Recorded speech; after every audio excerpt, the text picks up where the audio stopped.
falar de romantismo. Mas, prof, você tá toda trabalhada no rock? Onde fica o romance, a idealização do amor e do casamento? Pois é, você sabia que o romantismo também está associado ao universo underground, de seres noturnos, cemitérios, do grotesco, ambiente propício para o nascimento de monstros e vampiros? Pois é, nem só de happy end vive o romantismo. Há inúmeros romantismos dentro deste movimento literário do início do século XIX, da primeira metade do século XIX. Vamos falar sobre ele?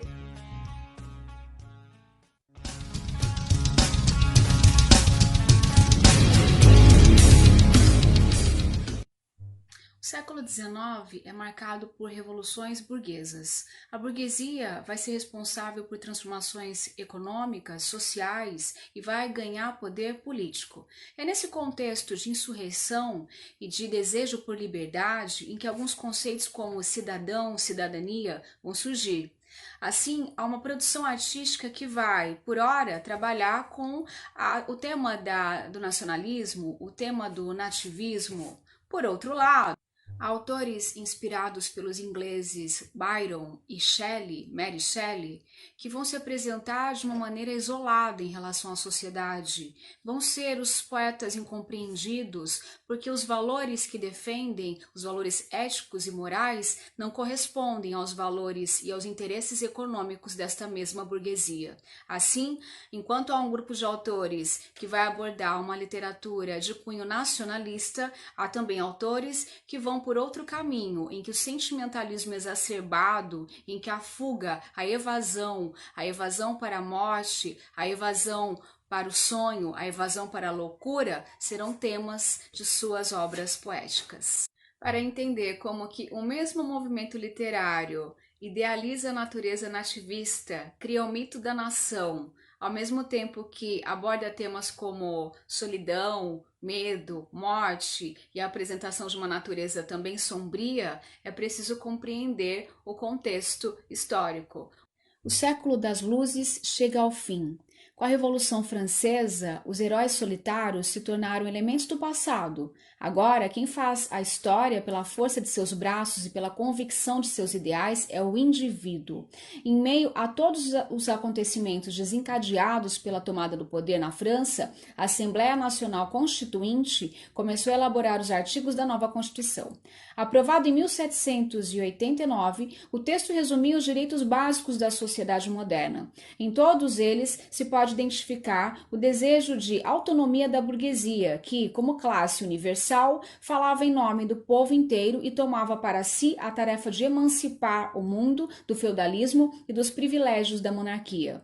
A influência dos principais filósofos iluministas e do texto da Declaração de Independência dos Estados Unidos foi decisiva para a redação final dos 17 artigos da Declaração dos Direitos do Homem e do Cidadão.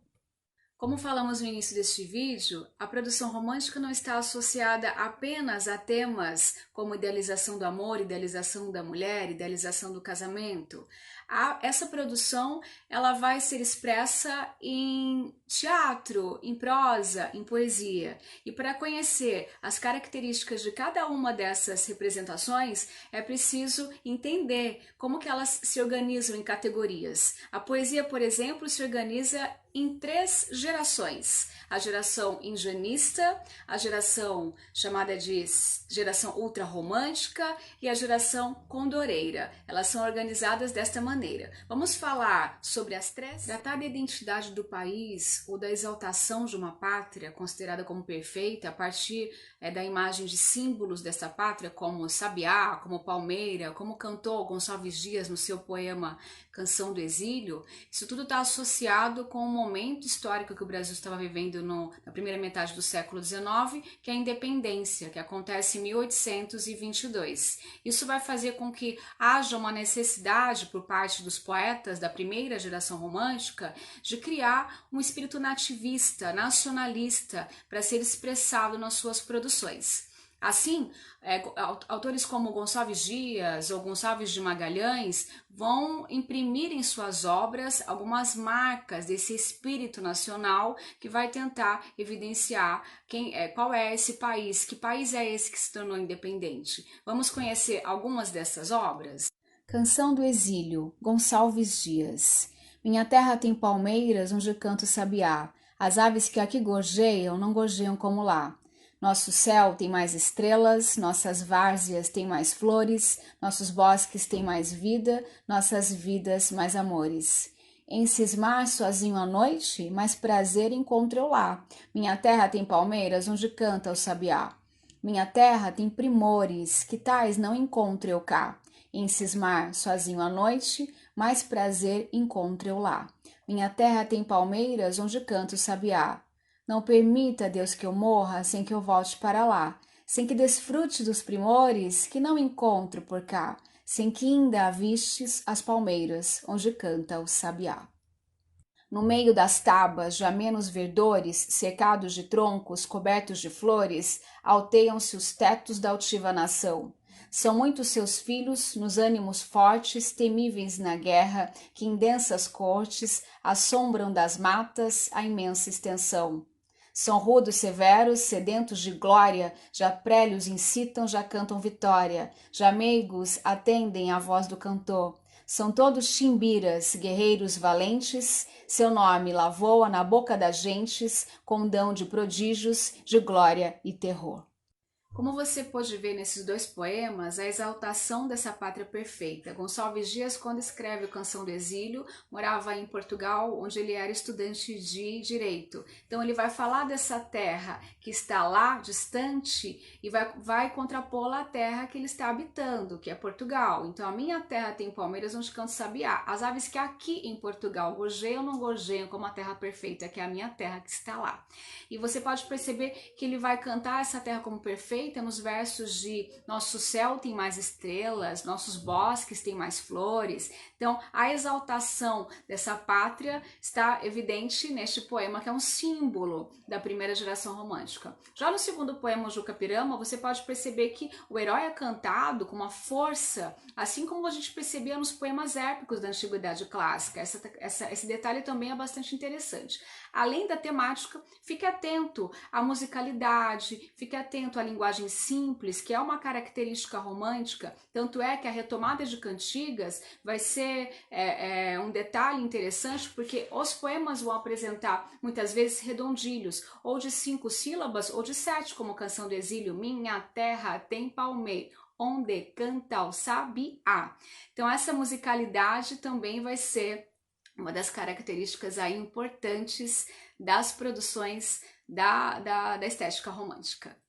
A segunda geração romântica, chamada de ultrarromântica ou também de byroniana, por influência do escritor inglês Lord Byron, é uma geração marcada por uma atmosfera mais sombria, em que o sonho, a loucura ou a morte são uma espécie de evasão para esses autores que se sentem meio deslocados da sociedade na qual estão inseridos. Autores como Casimiro de Abreu, Fagundes Varela ou Álvares de Azevedo, que morreram jovens, adotam esses temas para expressar uma alma melancólica, uma angústia de uma vida inconformada, uma vida imperfeita. Por essa razão é comum nessas evasões você encontrar, por exemplo, a infância como um passado perfeito, um passado distante, em que a figura do eu lírico era feliz e não é mais. Assim, Casimiro de Abreu escreveu um poema chamado Meus 8 anos. Vamos conferir? Meus 8 anos. Oh, que saudades que tenho da aurora da minha vida, da minha infância querida que os anos não trazem mais. Que amor, que sonhos, que flores, naquelas tardes fagueiras, à sombra das bananeiras, debaixo dos laranjais. Como são belos dias, no despontar da existência, respira a alma inocência, como perfumes a flor. O mar é um lago sereno, o céu um manto azulado, o mundo um sonho dourado, a vida um hino de amor. Além da infância, o ambiente soturno, tempestuoso, também é uma temática recorrente na segunda geração romântica. É como se esse locus horrendus, ou seja, esse local terrível, dialogasse com o sentimento, com aquilo que o eu lírico está sentindo, aquilo com a voz narrativa, se for dentro de um texto narrativo, está sentindo. Ou seja, é como se houvesse um dialogismo entre o ambiente externo e o ambiente interno. Isso você pode notar, por exemplo, em algumas poesias do Álvares de Azevedo, que é um dos autores que tinha uma certa predileção por temas mais obscuros, como é o caso da morte. Vamos verificar um deles em que a morte é um tema principal? Lembrança de morrer.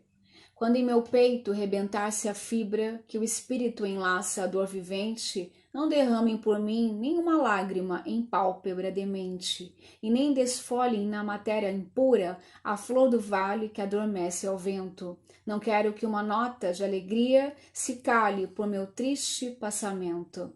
Eu deixo a vida como deixa o tédio. Do deserto o poento caminheiro, como as horas de um longo pesadelo que se desfaz ao dobre de um cineiro. A sedução da morte, tão presente nas obras da segunda geração romântica, tem uma certa relação com a tradição das histórias de terror, que vão surgir ali por volta do final do século XVIII e início do século XIX, como acontece com as irmãs Brontë, ou como acontece com a própria Mary Shelley, que escreve Frankenstein, e também ou um dos nomes importantes, o irlandês chamado Bram Stoker, que vai escrever a obra chamada Conde Drácula, que é uma obra organizada em diários de bordo, em cartas, em telegramas trocados entre as personagens, e vai contar a história interessante que será inspiração para filmes, para jogos no século XX, para RPG. Ele vai aparecer inúmeras vezes no cinema, por exemplo, como aconteceu no filme que vai ser interpretado, vai ter o Conde interpretado pelo ator Bela Lugosi, que ficou tão fascinado por essa figura vampiresca que pediu para que quando morresse fosse enterrado com o terno que ele utilizou nas gravações do filme. A morte por amor também é um tema que pode aparecer nas produções aí da segunda geração romântica. Inclusive, ela tem a ver com a própria origem, com o marco do romantismo, que vai ser no final do século XVIII, de uma obra escrita pelo alemão Goethe, que é a obra Os Sofrimentos do Jovem Werther, que é uma obra também, assim como Drácula, organizada de uma forma epistolar, em que o personagem principal escreve cartas para o seu amigo, em que ele vai falar sobre o amor não correspondido. Esse amor não correspondido vai acabar culminando na morte, no suicídio desse personagem central que é o Werther. Ou seja, a morte por amor é uma temática recorrente na estética romântica. As músicas depressivas, as músicas que abordam o tema da morte ou outras evasões da mesma natureza, essas músicas comuns do século XX, portanto, elas recriam o ambiente da segunda geração ultra-romântica, como é o caso de algumas bandas de rock, por exemplo. Por essa razão, a gente começou esse vídeo falando de rock, porque afinal de contas, esses temas, eles bebem da mesma fonte que beberam os autores do século XIX.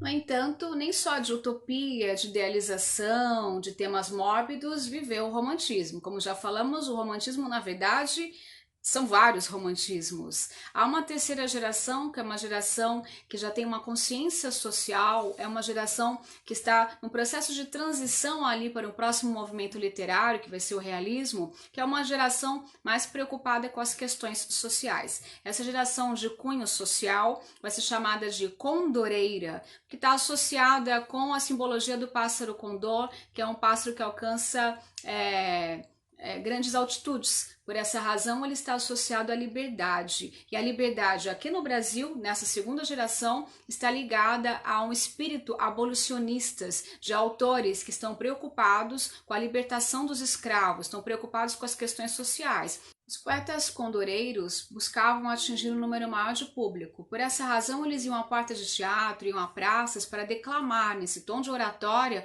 os seus poemas com a temática social. Entre um dos principais nomes da poesia condoreira está o Castro Alves, conhecido como poeta dos escravos. Ele escreveu uma obra importante, apesar de ter morrido muito cedo, aos 24 anos de idade, ele escreve uma obra reconhecida chamada Os Escravos, em que produz um poema também muito conhecido e muito bonito, que é o Navio Negreiro. Vamos conhecer um trechinho dessa obra abolicionista? Era um sonho dantesco, o tombadilho, que das luzernas avermelha o brilho, em sangue a se banhar. Tinir de ferros, estalar do açoite, legiões de homens negros como a noite, horrendos a dançar. Negras mulheres suspendendo as tetas, magras crianças cujas bocas pretas rega o sangue das mães. Outras moças, mas nuas, espantadas, no turbilhão de espectros arrastadas em ânsia e mágoa vãs.